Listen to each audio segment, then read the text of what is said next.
Oh, really? Yeah, if I'm not here. All right, so this is an introduction to Sliver, which is a C2 framework. This is gonna be pretty important for any red team versus blue team competition, red team versus blue team exercise we do in the future.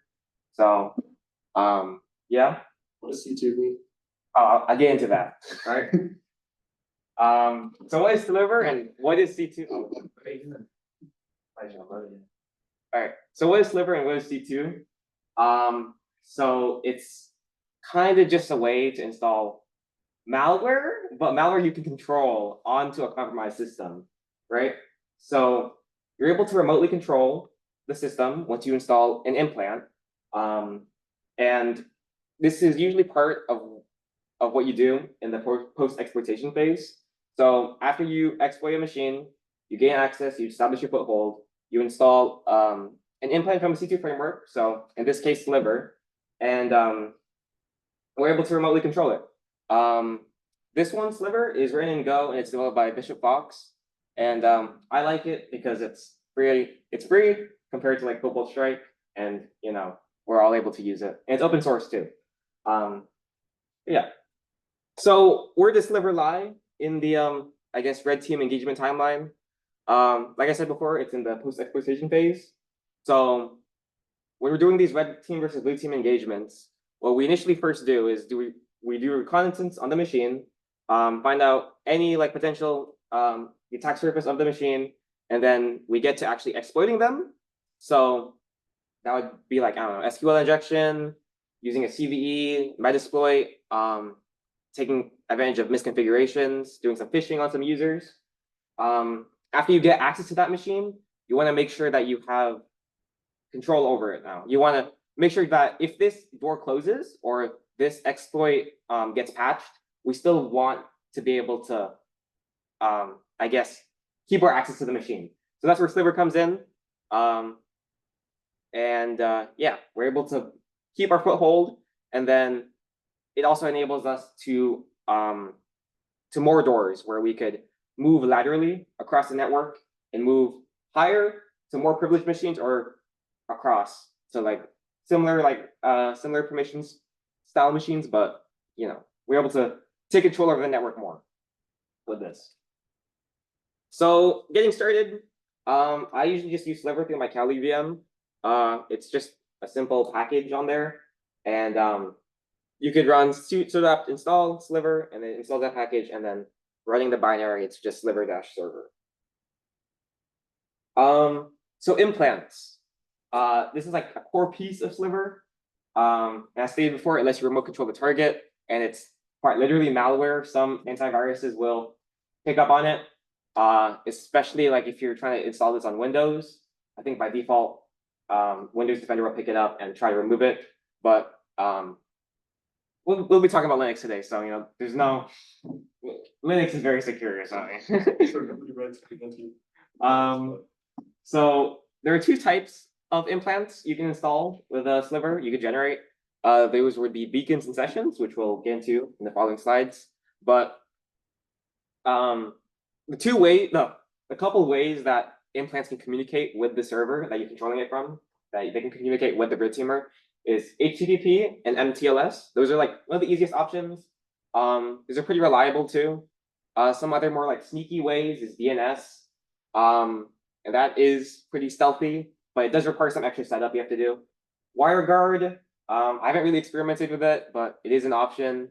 Named pipes, but that's for Windows only, and I also haven't experimented with it, so yeah. Could you explain what MTLS is? MTLS, that's mutual TLS, so it's kind of just a bare TCP connection to the server, to the C2 server, but it's just encrypted with TLS.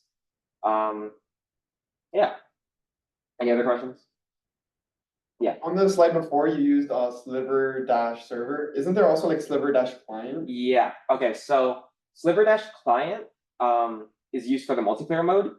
So I'll get into it more, but I know you could also just use a Sliver server on your Kali machine, start that up, and then also open up a Sliver client on the same machine.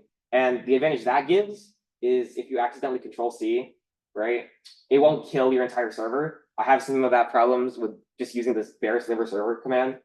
So yeah, we'll get into multiplayer in a bit, so I'll explain that more. This is kind of the idea we're trying to go at. This is how the connections are made. Our C2 server is probably just going to be our Kali machine that we're attacking from. And then we're going to install each of these implants on, well, depending on the compromised machine, we could do Linux, Mac OS, Windows. I think FreeBSD also works with Sliver implants, pretty sure. Not too sure, actually. And yeah, DNS, HTTP, TCP, a bunch of communication methods you could use to communicate. So beacons versus sessions. So I talked about this in the previous slide, but there are two types of ways Sliver can generate implants, and one of them would be a session. So a session is kind of like just being SSH into the machine, almost. It's interactive, it's real time, and it lets you kind of just send commands and then get the feedback from them immediately, right? So the advantage that gives is it's just connection to the server. It's very simple, but it's kind of suspicious, right? So if you have a good blue teamer and then they see, hey, there's this connection on the machine that's making connections to this random IP, they're gonna see it and they're probably gonna try and kill it and probably remove the implant. Another problem with this is if the connection drops, there is no mechanism to just reestablish that connection back. So say, for example, you run the implant on the machine, but you're not listening for it on the server, on the Sliver C2 server. It will try to make the connection, but if it doesn't make that connection, then it's just going to drop and it's not going to try to reestablish it. So yeah. Beacons, on the other hand. Oh, wait, let me go over a demonstration. So here I have, let me just make sure I can ping. Awkward. What is this? Oh, this is awkward. But anyway, Sliver server. Okay, so we're gonna try to create a session or an implant session. We're gonna do the command generate OS Linux, and then we'll do TLS for now because it's just simple. Generate -- OS Linux -- MTLS, and then we're gonna put in our IP that we want the implant to call back to. In this case, it would be 192.168.255.2, and then we kind of just have to wait for Sliver to compile your malware. So the IP of the machine is probably always .2. Yes. If you are connecting through like a weird method or like proxy, you would use a different IP, but in this case, it's just pretty simple. We want the implant to call back to .2. Here, now we have a piece of malware, an implant, that we can install on the remote machine. So hopefully my infrastructure works.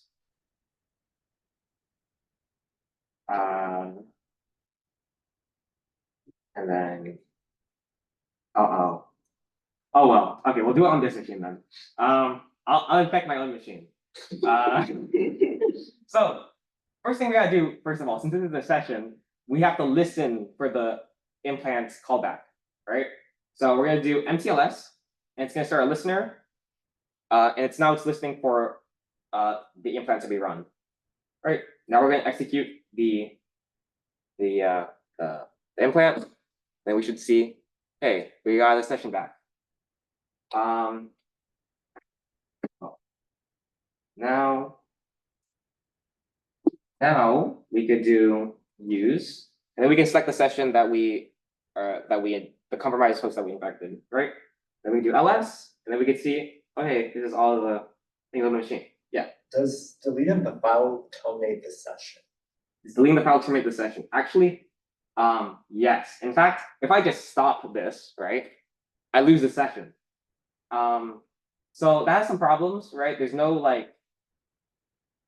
built-in persistence mechanisms with these implants.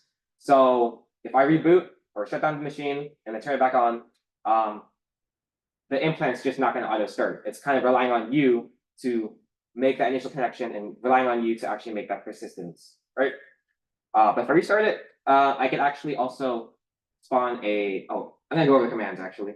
There's a bunch of commands you could use with these sessions.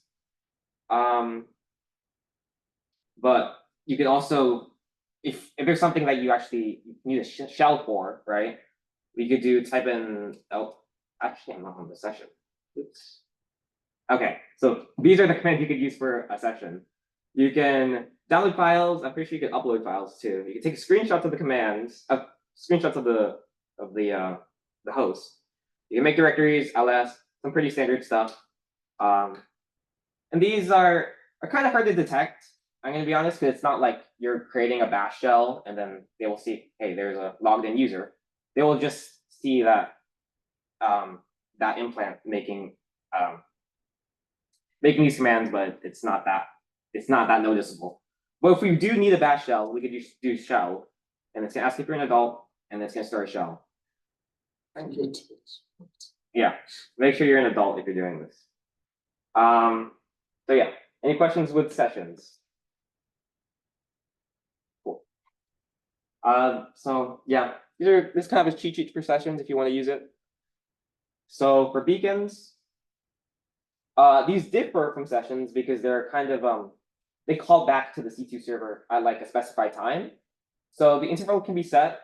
I'm pretty sure it's like 30 seconds for the default for Sliver. You could set it to like 5 seconds minimum. You could set it to like for the maximum, it could actually be years. So you know, if you want to be very stealthy and only execute commands every like year or so, you know, you can do that. And then I forgot to set this command. Not to wait another year, but you know. So in between those times, in between executing the commands, it will kind of just sleep. It will be silent, and hopefully the blue teamer or whoever is on the machine will not notice that you actually have an implant on there. You can actually the red teamer will queue commands.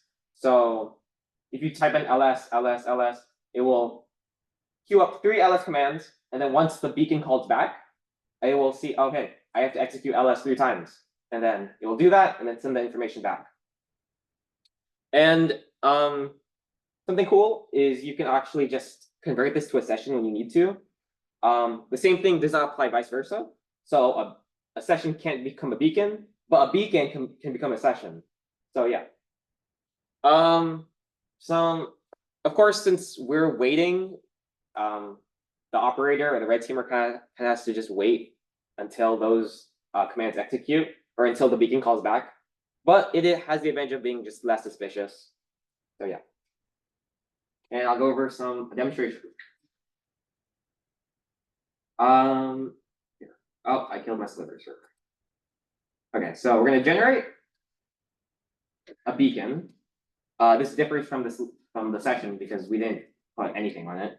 Sessions, you don't put any words after generate, but for this one, for beacon you do. And then you do OS, Linux, and then we'll do HTTP this time. 2.2. And then we have to wait for it to compile. And we'll remove this old session. And then yeah. While we wait.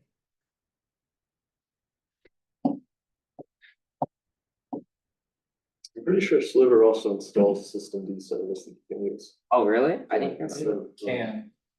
Can? Yeah, if you it send. sounds easier than actually control. Well, yeah, on Kali it's pretty simple. I never do stuff in the server. I always do it with the client.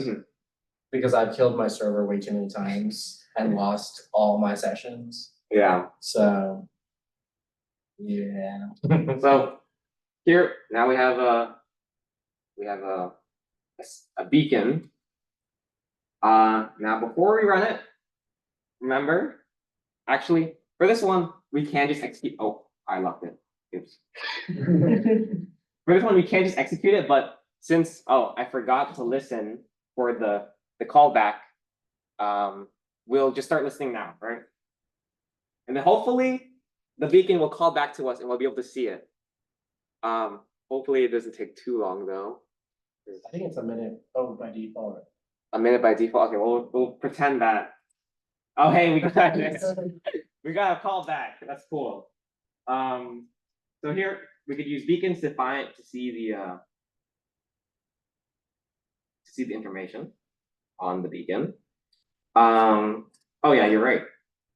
The next check-in will be in 1 minute and 8 seconds. So, now if we want to use that beacon, we'll just use, and then click on the beacon, and then it's kind of the same as the session, but for this one, if we do ls, we'll task the beacon, and then we just have to wait for the information to come back, for the beacon to call back. All right. Okay. What if you typed in shell? If I type in shell, Yeah, I don't what think happens? what? Okay. Yeah, shell is not gonna. You can't use shell because Yeah. it's not an interactive session. But if you want to make an interactive session, you can type in interactive, and then now it's gonna task the beacon to just create a session from this implant. So when you type in interactive, the beacon will call back and say, hey, I have to make a new session for the operator, and yeah, hopefully it calls back soon. Yeah, go ahead. Is there like a reason you can't, like, is there like an inherent reason you can't make a beacon from like a session? Beacon from a set. Yeah, like, I'm pretty sure there was something they put on their like front page of Sliver that said they were working on it, but it's kind of just like not that useful. Just create a beacon if you need to make a beacon, right? So there's something. I mean, like a beacon is there for stealth.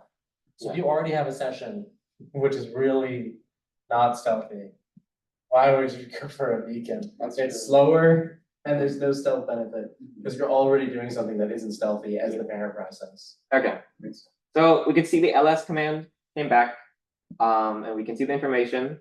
And then a session was created since we typed interactive. So now we can use the session, and yeah, this is just the same host, but now the beacon created a session for us, so we could actually create a shell and do some mischief. So yeah.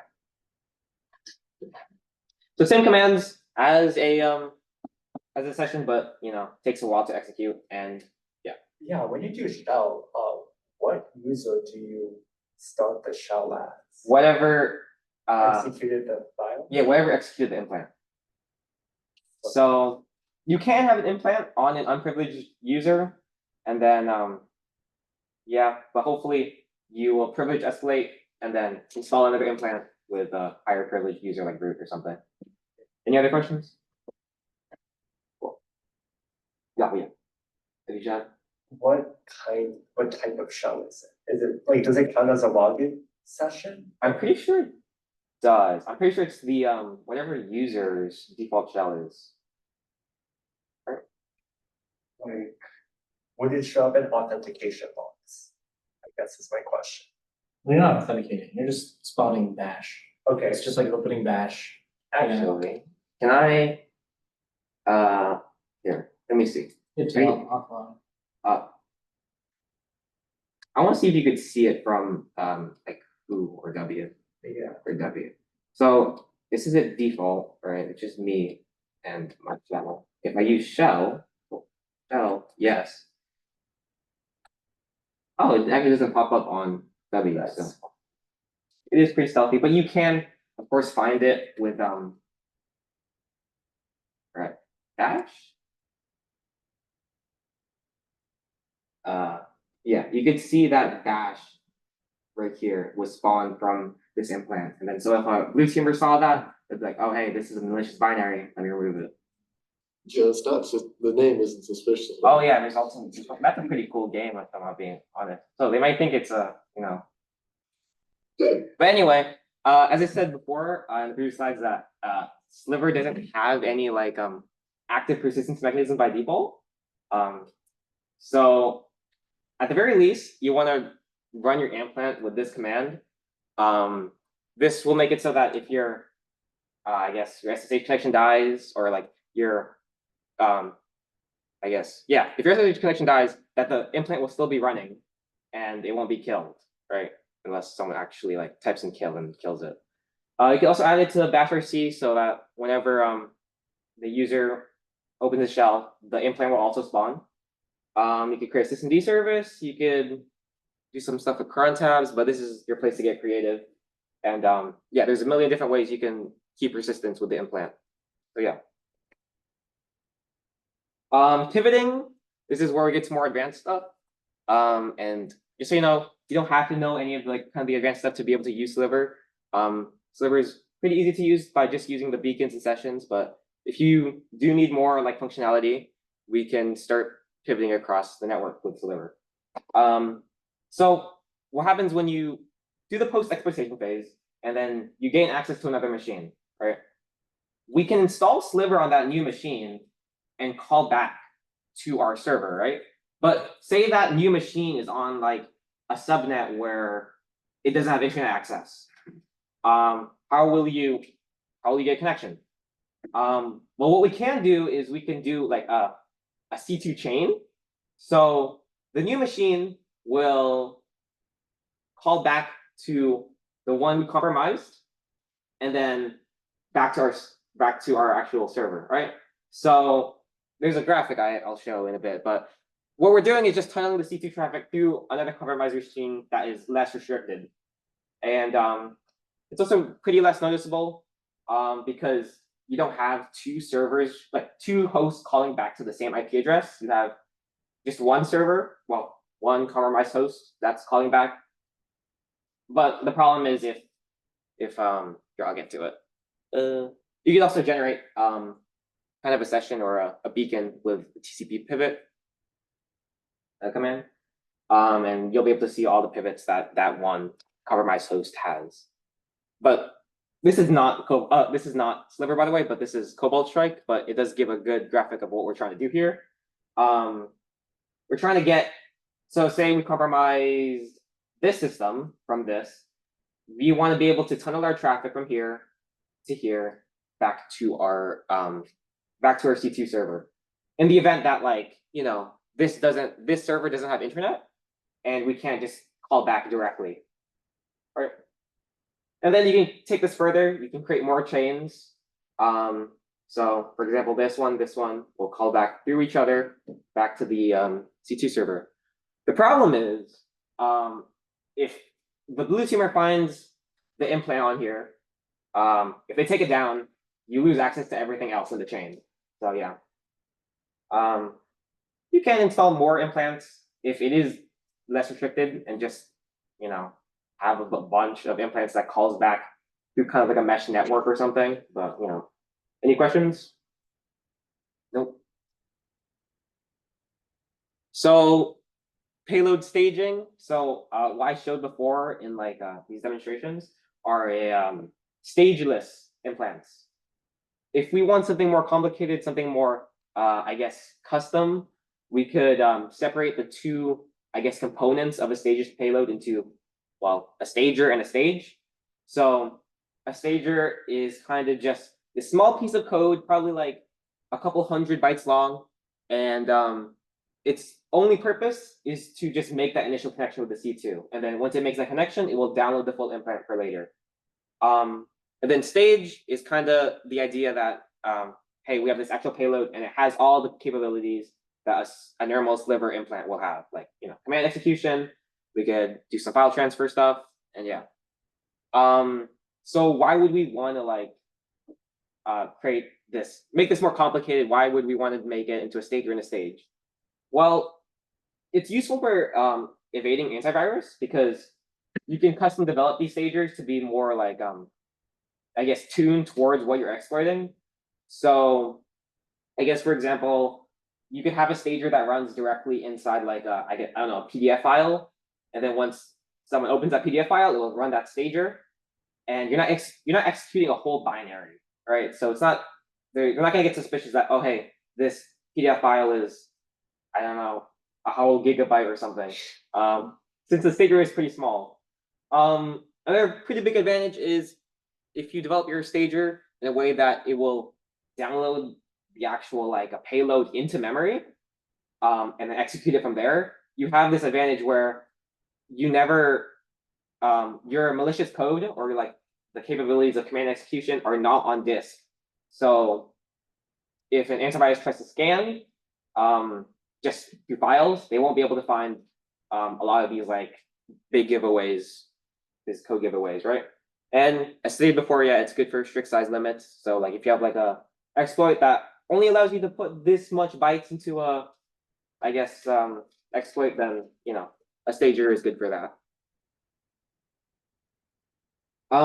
So yeah, generating a stager is pretty well. Using the stage like method is kind of difficult. You use it with this command, but it will actually output it in a way like in code, like a C source file. And then the idea here is Sliver will generate this this file for you, and it's just an array of bytecode or shellcode.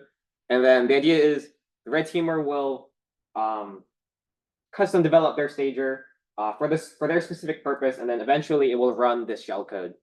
So yeah, it's very customizable, and there's also a bunch of different other formats you could use. I think like Ruby, I don't know, Python maybe, I don't know. Any questions? Multiplayer mode, that's pretty important for when we do red versus blue, since our red teamers will try to collaborate and I guess keep all of our like sessions and beacons in one place for other people to cause mischief on. It's pretty simple. The server will just create a new operator with their name and then the server's IP, and then it will save the file, and then you will enable multiplayer mode. The client, of course, will take that config file and then just import it, and then you should be able to just run it like that. And then this is what should appear whenever someone joins the Sliver server. And from here you get access to every like session, beacon, and control over like the entire network, over what the Sliver server has control over. Scripting.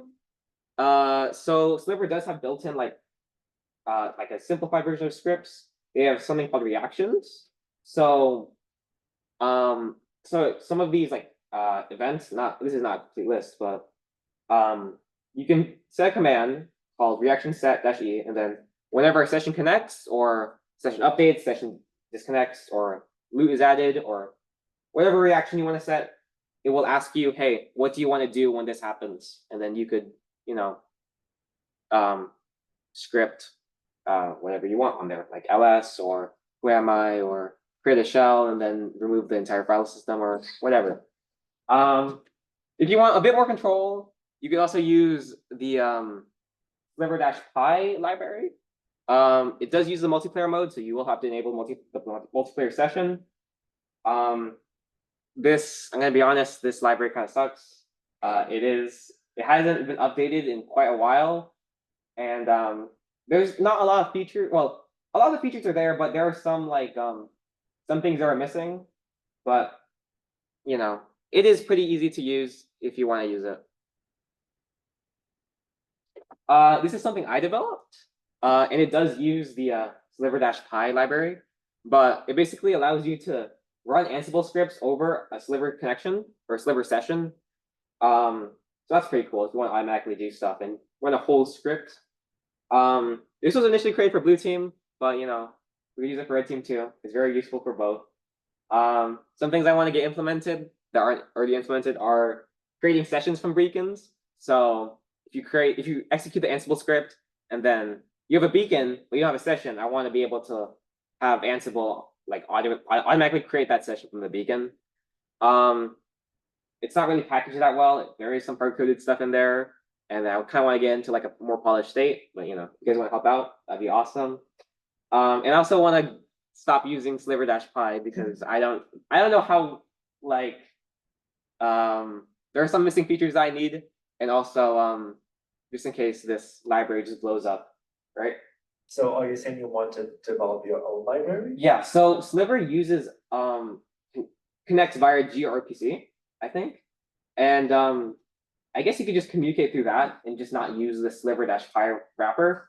So, I'll try to get something that doesn't use Sliver-Pi and just communicate with my raw gRPC connections or whatever. Any questions? Does it have a flake? Does it have a flake? No. It's no, it doesn't. So something that I didn't cover, but hopefully you guys will get better at Sliver than I am at, are some of the full implement capabilities.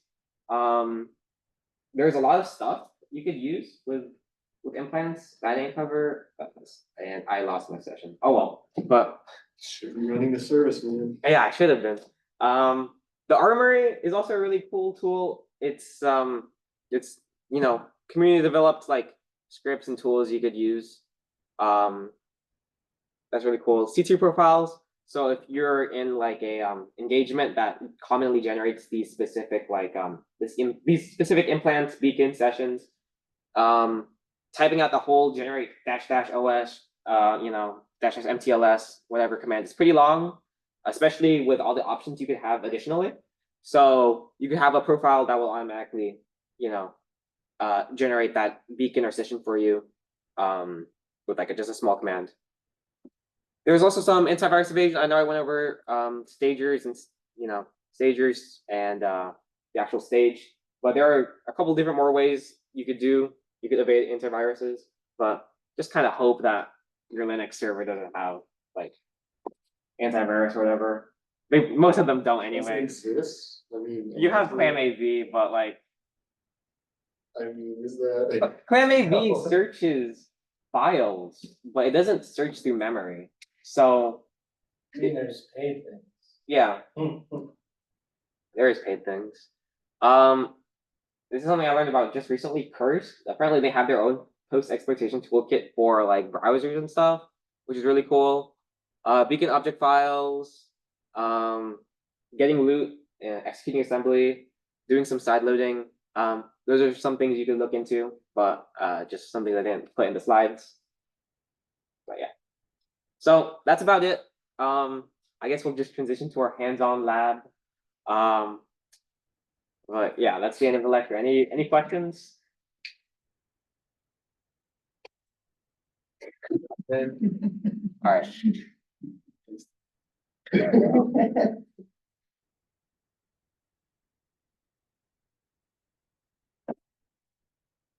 It's great. I actually had no idea. I had no idea you could do reactions like